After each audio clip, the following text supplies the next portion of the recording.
hali bayani zaiha wa raddi syubhatiha tashihan lil aqaid wa zawdan lan membela anid dini fahuwa maka utawi belajar ta'lim iku fardu kifayatin.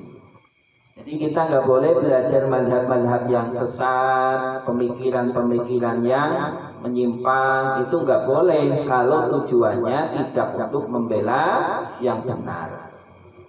Malah nanti ke bawah, malah jadi ke bawah. Berangkat ke Jogja masih pakai sarung, pulang-pulang sudah pakai kolor. Dalam arti apa? Udah terpengaruh pandangan mereka.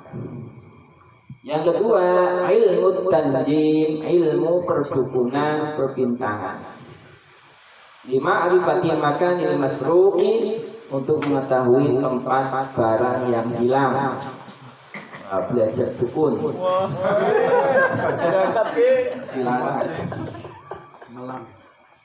Yai niki kula nembe kelangan. Apa kira-kira tempundi? Wonten. Jadi dalam pikiran ini termasuk sing boten parang. Ma'rifati makanil masruq wa mawadi'il kunuzi lan tempat-tempate harta karun. Harta karun, sowan, dukun, saya mau cari harta karun. Oh ya, di sini tempatnya. Makam Jawa. Niku nggak boleh. Makam Jawa. Jadi kalau kita belajar ilmu perbintangan, belajar ilmu dukun, tujuannya apa? Tujuannya nyari harta karun, nyari barang yang dicuri, itu mboten paham.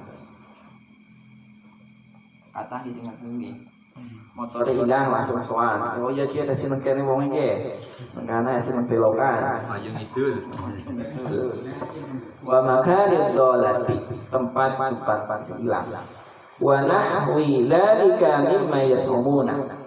Wa huwa utawi ilmu tanjim iku minal kahanati setengah saking perdukunan. Ya, boleh perdukunan. Wa qad kadzdzabahum asy-syar'u wa harrama tasdiqahum. Jadi kita enggak boleh belajar ilmu perdukunan. Amma adapun utawi ta'allumu ilmin nujumi, belajar ilmu perbintangan, dirasati krono belajar al-ilmiyati akan bangsa ilmiah, wali ma'rifati mawaqiti sholati lan katu yang ngerteni waktu-waktu sholat, wal qiblati lan qiblah, fala ba'sa. Tapi kalau kita belajar ilmu perbintangan, tujuannya untuk mengetahui waktu sholat, untuk mengetahui kiblat, tidak apa-apa. Tapi kalau belajar ilmu perbintangan itu untuk nyari harta karun, itu nggak boleh. Yang ketiga, ilmu sihri, ilmu sihir. Idza ta'allamahu arikalane belajar sapa wong ilmu sihir lil ihtirazi katuwe menjaga anhu saking sihir, fayajuzu moko wenang apa dalika kono lah ilmu sihir. Tapi kalau belajar ilmu sihir tujuannya agar kita terjaga dari sihir, boleh. Kalau kita belajar ilmu sihir tujuannya untuk melet istri orang, itu nggak boleh.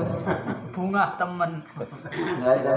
Atau belajar ilmu sihir untuk nyantet orang yang tadinya sehat jadi sakit, nggak boleh. Yang tadinya sehat jadi gemblung, nggak boleh. Hipnotis untuk nyari duit, ya, malakin orang, nggak boleh. Tapi kita boleh belajar ilmu sihir agar bisa menyelamatkan diri dari ilmu sihir. Belajar ilmu santet, oh ternyata santet caranya kayak gini. Oh, caranya kayak gini, tapi praktek. Jadi nanti tahu, oh cara menangkal santet. Ini pasti perlu belajar. Oh ternyata ilmu pelet kayak gini. Oh, berarti nanti kalau ada orang minta tolong bisa mencegah pelet. Boleh ilmu sihir yang kayak gitu. Nah, tapi yang untuk orang-orang khusus, tidak sembarangan. Yang belajar ilmu sihir itu ya harus yang disiplin syariatnya, termasuk ngikut jin. Ngikut jin itu ada yang berpandangan boleh, ada yang berpandangan tidak boleh. Ngikut jin itu sudah dari zaman jahiliyah sudah ada.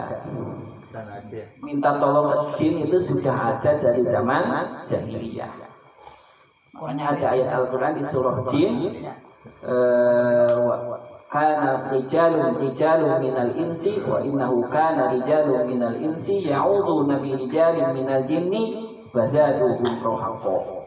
Itu zaman dulu menungsa jaluk tolong sama jin, tapi fazaduhum rahaqa, malah tambah sesat. Dulu orang jahiliyah kalau mau masuk ke padang pasir biar dia nggak dirampok, dia minta tolong ke jin. Wahai jin, penguasa padang pasir, tolong saya, jauhkan saya dari para perampok. Ketika nggak hujan-hujan, datang ke jin penunggu sumur. Nah, bantu saya turunkan hujan. Nah, ini sing dikritik teng Al-Quran. Kana rijalun minal insi ya'uduna bi rijalin minal jinni fazaduhum rahaqa. Maka sebagian berpendapat kalau orangnya ahli syariat, disiplin syariatnya, kemudian dia buat jimatnya pakai lafal-lafal Al-Quran, bukan lafal sing aneh, tujuannya untuk kebaikan, tidak masalah minta tolong kepada jin. Jadi ada dua, tinggal memilih yang mana. Ada yang mengharamkan kayak Syekh Wahbah Zuhaili, ada yang memperbolehkan tapi dengan syarat yang ketat. Syarat ketatnya apa? Mutasyarri'an, dia itu disiplin dalam syariat. Karena kalau nggak disiplin nanti cuma untuk mainan jin. Sampai ini dileponi jin namanya banget ya. Gitu makanya. Karena kalau nggak disiplin syariat malah buat mainan jin. Ya, namanya jin. Kon ngarit jin gampang kok. Jadi kalau nggak disiplin syariat malah dimainin sama jin. Kalau ya nggak usah lah, kalau usah mainan sama jin lah. Repot. Maka sebagian dia ya ada yang punya khodam. Ya kalau dia mutasyari'ah, disiplin syariat, kemudian tujuannya bukan untuk keburukan, jinnya jin muslim ya. Sebagian ulama berpendapat tidak masalah, nggak apa-apa. Sebagian lagi ada yang ketat tidak boleh, karena jin itu yang menipu, fazaduhum rahaqa. Karena setan itu juga dari golongan apa? Golongan jin. Setan juga dari golongan jin. Setan itu kan ada dua golongan, setan jin, setan manusia. Kalau setan manusia gampang disogok bisa. Dikasih duit, aja mabuk ya, perlu duit ya, gelem. Tapi setan jin, aja bodoh aku ya duit, gelem ora. Setan jin mah nggak bisa disogok. Setan jin nggak bisa disogok, nggak bisa kita berbuat baik. Kalau setan manusia kita berbuat baik, dia bisa jadi baik. Dinasehati bisa baik. Tapi setan dari jin dinasehati ya nggak bakal, karena sudah wataknya kayak gitu, nggak bakal dinasehati, nggak bakal bisa. Karena tujuannya memang untuk menyesatkan. Maka untuk kehati-hatian ya nggak usah main-main kayak gitu.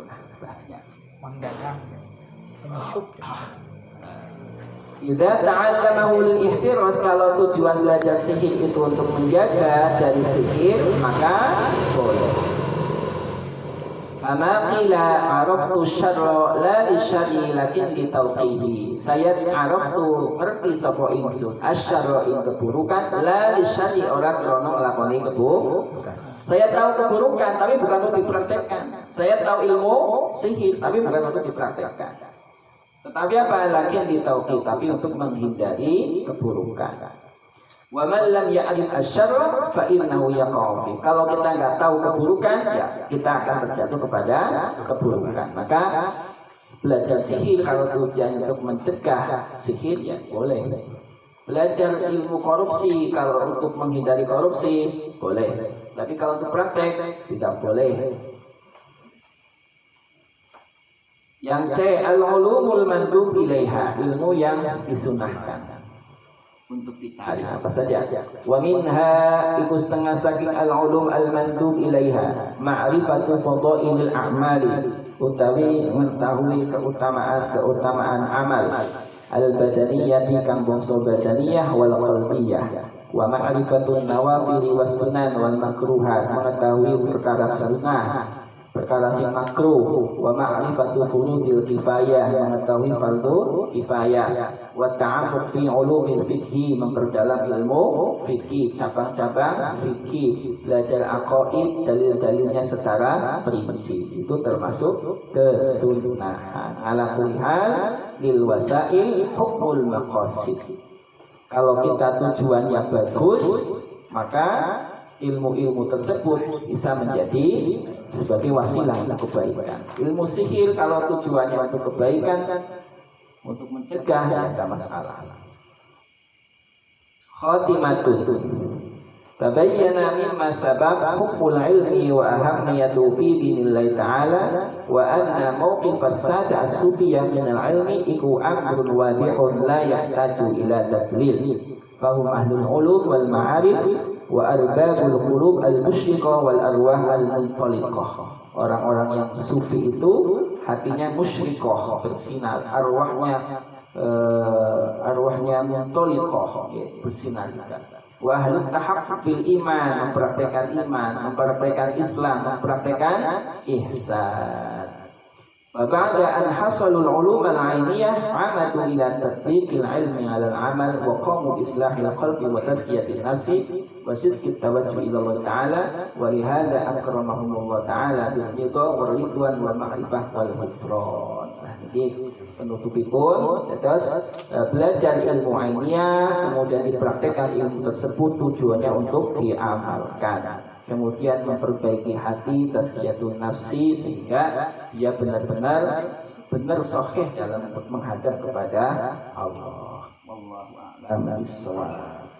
Insyaallah pertemuan ke depan kita bahas tentang mujahadatun nafsi wa tazkiyatuha. Bagaimana, apa itu mujahadatun nafsi? Bagaimana cara mensucikan nafsi? Niku thariqahnya bagaimana, metodenya bagaimana, tata caranya bagaimana, mujahadah. Allah a'lam bishawab.